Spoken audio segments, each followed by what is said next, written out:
Hi friends, എല്ലാവർക്കും Hasina's cooking വീട്ടിലേക്ക് സ്വാഗതം. എൻ്റെ ചാനൽ ആദ്യമായിട്ടാണ് കാണുന്നതെങ്കിൽ എല്ലാവരും ഒന്ന് സബ്സ്ക്രൈബ് ചെയ്ത് സപ്പോർട്ട് ചെയ്യണേ. ഇന്ന് ഞാൻ തയ്യാറാക്കാൻ പോകുന്നത് മുരിങ്ങയും മുരിങ്ങേൻ്റെ പൂവും മുട്ടയൊക്കെ വെച്ചിട്ടുള്ള അടിപൊളിയായിട്ടുള്ള ഒരു മുരിങ്ങപ്പേരി കേട്ടോ. അതെങ്ങനെ തയ്യാറാക്കുന്നത് നോക്കാം. അതിനായിട്ട് നല്ല ഫ്രഷ് മുരിങ്ങ ആവശ്യമായിട്ടുണ്ട്. നമ്മുടെ തൊടിയിൽ നിറയെ മുരിങ്ങയുണ്ട് കേട്ടോ. അത് കുറച്ച് പോയി പറിച്ചിട്ട് വരാം. അത് നല്ലപോലെ നിറയെ പൂവുണ്ട്, മുരിങ്ങക്കായൊക്കെ ഉണ്ടായിട്ടുണ്ട് കേട്ടോ. ഇതൊക്കെ വെച്ചിട്ട് ഞാനൊരു റെസിപ്പി പിന്നീട് കേട്ടോ. നല്ല ഫ്രഷ് മുരിങ്ങക്കായ വെച്ചിട്ട് ഇനി നമുക്ക് നല്ല മുരിങ്ങ തളിര് മുരിങ്ങ നോക്കിയിട്ട് കുറച്ച് പൊട്ടിച്ചെടുത്തിട്ട് വരാം. ഞാനിതാ കുറച്ച് മുരിങ്ങേൻ്റെ പൂവും കൂടെ എടുത്തിട്ട് വന്നിട്ടുണ്ട് കേട്ടോ. മുരിങ്ങേൻ്റെ പൂവ് എടുക്കുമ്പോൾ ഒരുപാട് പഴകി വിരിഞ്ഞ് 2-3 ദിവസമായി പൂവില്ലേ, അങ്ങനെ ഒരുപാട് വിടർന്ന പോകുന്ന എടുക്കരുത് കേട്ടോ. അതിലൊക്കെ പുഴുവുണ്ടാകും, പ്രത്യേകം ശ്രദ്ധിക്കണം. ഇതുപോലെ നല്ലപോലെ നോക്കിയതിന് ശേഷം പുഴുവൊന്നും ഇല്ലയെന്ന് ഉറപ്പ് വരുത്തിയതിന് ശേഷം അതൊക്കെ ഒന്ന് എടുക്കുക കേട്ടോ. ഇതുപോലെ മൊട്ട് പൂവില്ലേ, അതിലൊന്നും പുഴുവുണ്ടാവില്ല. പക്ഷേ വിരിഞ്ഞ് പൂവിൽ പുഴുവുണ്ടാകാനുള്ള ചാൻസ് കൂടുതലാണ്. അതുകൊണ്ട് സൂക്ഷിച്ചിട്ട് വേണം എടുക്കാനായിട്ട്. ഇതാ കേട്ടോ, ഈ ഒരു പൂവിൽ പഴയ പൂവാണ് കേട്ടോ. അതുകൊണ്ടായിരിക്കണം ഇതിൽ പുഴുവുണ്ട്. അതുകൊണ്ട് പ്രത്യേകം സൂക്ഷിച്ചിട്ട് ശ്രദ്ധിച്ച് വേണം മുരിങ്ങയുടെ പൂവ് എടുക്കുമ്പോൾ. ചിലവർക്ക് മുരിങ്ങയുടെ പൂവ് കഴിക്കുമ്പോൾ വയറിളകാനുള്ള ചാൻസ് ഉണ്ട്. അപ്പോൾ മുരിങ്ങൻ്റെ വല്ല അലർജി ഉണ്ടെങ്കിൽ അവരിത് സ്കിപ്പ് ചെയ്യണം കേട്ടോ. മുരിങ്ങപ്പൂവ് ചേർക്കരുത്. പക്ഷെ നല്ല ടേസ്റ്റ് ആട്ടോ. അത് നല്ല ഹെൽത്തിയാണ് ഈ മുരിങ്ങപ്പൂവൊക്കെ ചേർത്തുണ്ടാക്കുമ്പോൾ. ഇതുപോലെ ട്രൈ ചെയ്ത് നോക്കണം കേട്ടോ. ഇനി നമുക്ക് മുരിങ്ങയൊക്കെ നല്ലപോലെ ഒന്ന് ക്ലീൻ ചെയ്തെടുത്തിട്ട് വരാം. ഈ ഒരു വേനൽക്കാലം ആയതുകൊണ്ട് അതിൻ്റെ അടിയിലും ചെറിയ മുട്ടകളില്ലേ, പുഴുവിൻ്റെ മുട്ടയോ അല്ലെങ്കിൽ പൊടികളും പുഴുക്കളൊക്കെ ഉണ്ടാകും. അത് നല്ലപോലെ നോക്കിയിട്ട് വേണം ക്ലീൻ ചെയ്തെടുക്കാനായിട്ട്.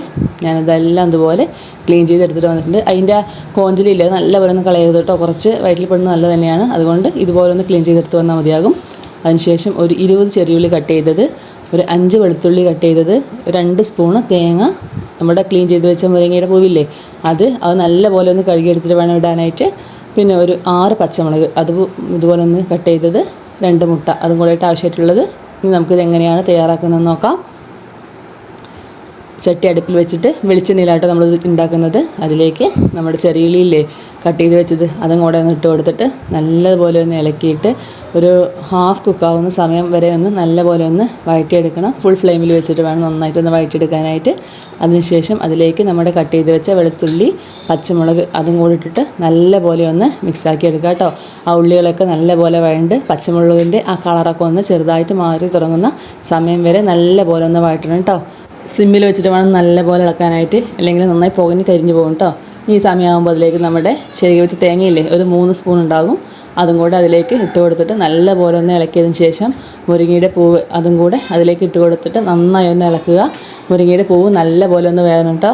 ഒരു പച്ച ചുവയൊന്നും ഉണ്ടാകാൻ പാടില്ല. നല്ലപോലെ വേകാണ്ടായാൽ ചിലർക്ക് വയറ്റിന് അസുഖം പിടിക്കാൻ ചാൻസ് ഉണ്ട്. അതുകൊണ്ട് നല്ലപോലെ ഇളക്കി ഒരു പകുതി വേവാവുന്ന സമയത്ത് അതിലേക്ക് ഒരു 1/2 സ്പൂണ് ഉപ്പ് കൂടി ചേർത്ത് കൊടുക്കുക. 1/2 സ്പൂണ് കുരുമുളക് പൊടി അതും കൂടെ ചേർത്തിട്ട് നല്ലപോലെ ഒന്ന് മിക്സാക്കി ആ കുരുമുളകിൻ്റെ മണമൊക്കെ ഒന്ന് പോകുന്നവരെ ഇളക്കി കൊടുക്കുക കേട്ടോ. അതിനുശേഷം നമ്മുടെ മുരിങ്ങയില്ലേ അതും കൂടെ കുറച്ചായിട്ട് ഇട്ട് കൊടുക്കണം. ഒന്നിച്ചിട്ട് കൊടുക്കരുത്, മുരിങ്ങ കട്ട പിടിച്ചു പോകും. അതിനുശേഷം കരണ്ടിയുടെ ബേക്ക് വശമില്ലേ അത് വെച്ച് നല്ലപോലെ ഒന്ന് ഇളക്കി കൊടുക്കുക.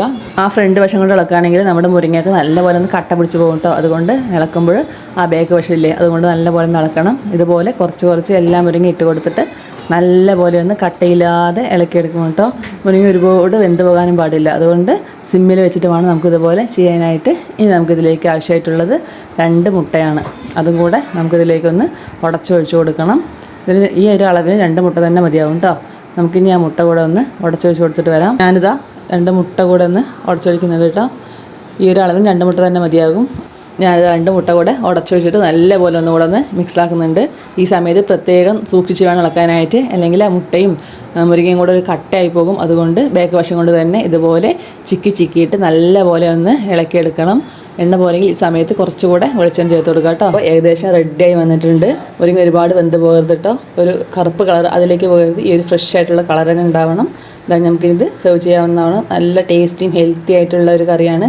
ഇതുപോലെ ട്രൈ ചെയ്ത് നോക്കാത്തവർ എല്ലാവരും ഒന്ന് ട്രൈ ചെയ്ത് നോക്കണം കേട്ടോ. വെളിച്ചെണ്ണ അവസാനം കുറച്ചും കൂടെ ഒഴിച്ചിട്ട് അപ്പോൾ തന്നെ ഗ്യാസ് ഓഫാക്കിയിട്ട് നമുക്കിത് സെർവ് ചെയ്യാവുന്നതാണ്. നല്ല ടേസ്റ്റി ആയിട്ടുള്ള മുരിങ്ങ തോരൻ തയ്യാറായിട്ടുണ്ട്.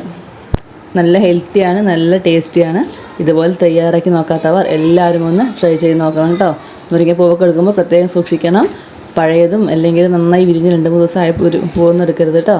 ഇതുപോലെ എല്ലാവരും ഒന്ന് ട്രൈ ചെയ്ത് നോക്കിയിട്ട് നിങ്ങളുടെ കമൻസും ലൈക്കും ഫീഡ്ബാക്കും എല്ലാം അറിയിക്കണേ. Thanks for watching.